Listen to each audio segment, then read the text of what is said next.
Hi, this is Alex from phpacademy.org, and this is a PHP video tutorial for the New Boston.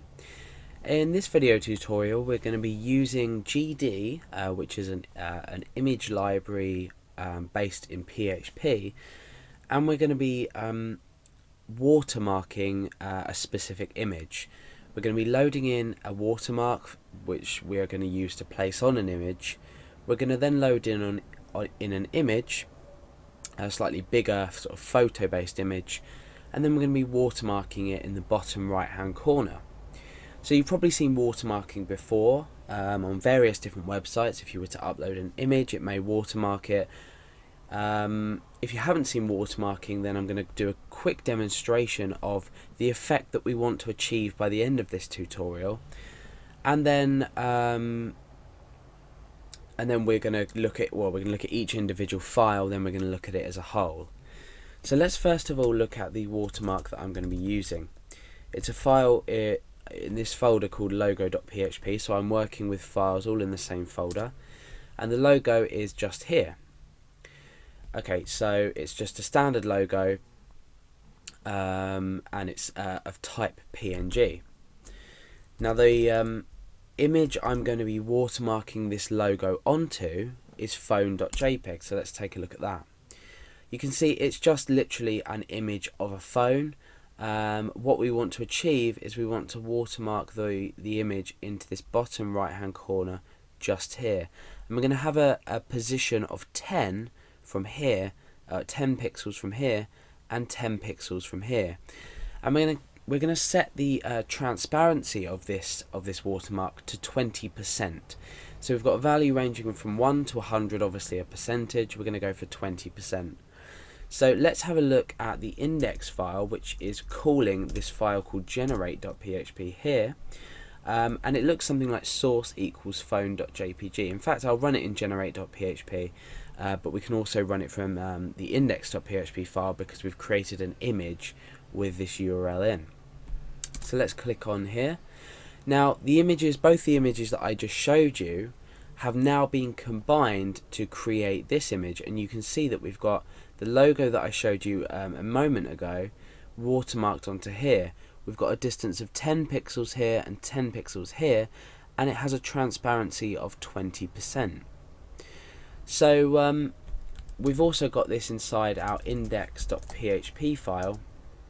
It just shows exactly the same thing, but it shows it as an HTML image, so we can sort of copy it, paste it, do what we want with it. So the generate.php file generates the image, while index.php displays it as an HTML element. It displays it as an image. Okay, so now that we've seen the example and what we can do with this, let's have a look at starting to write this code. Okay, so at the moment we don't have any code. I've cleared this. Let me just go to the browser and refresh, so we sort of start with a clean slate with this. And we're going to be working on this generate.php file. And we're gradually going to be, well, we're not going to be previewing anything, but I'm going to explain very carefully each function that I'm using, and the arguments that it takes and why we're doing it. And we're going to be doing this in a way that we must supply with an image, otherwise we don't combine our watermark and our image itself. Now the first thing we need to do, which is really important, is to change the type of our page. So what we need to do is we need to change the type of data that our page is displaying, basically, and we do this using the header function in PHP. Now what we do is we just simply in here type content type and then just a colon. Now if you're used to dealing with file types, you know that a JPEG is image/JPEG. So by calling this function here and supplying it with this header data, what we've done is we've changed the generate.php file to an image. Remember before, when we looked at generate.php on its own, it was just an image file itself. But when we previewed it from index.php, we created it as an HTML element. So we'll be doing that later on once we've sort of achieved the desired effect that we need.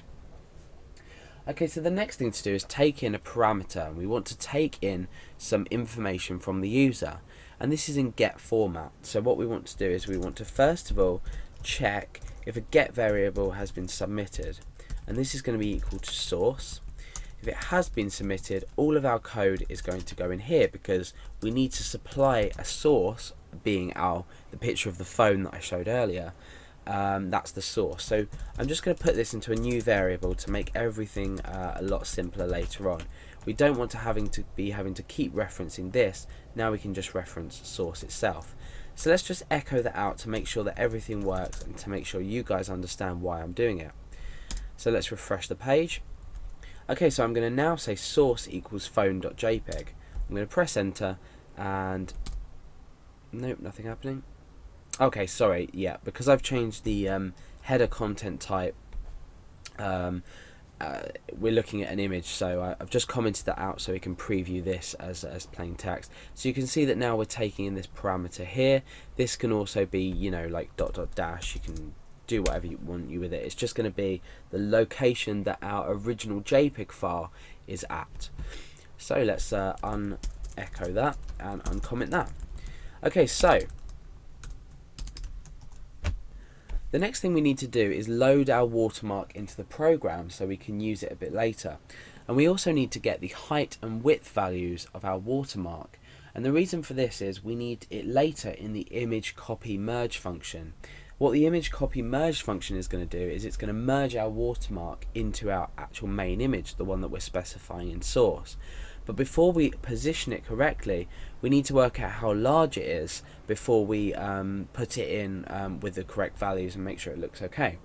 So the first thing we're going to do is create a variable called watermark. Now we're going to use a function called image create from PNG. So let's just create that function. So we've got image create from PNG, and all we need to do inside of here is specify the file that we are importing, if you like, or creating from our PNG image, and this is the watermark file. So I've got this as logo.png because it displays the PHP Academy logo.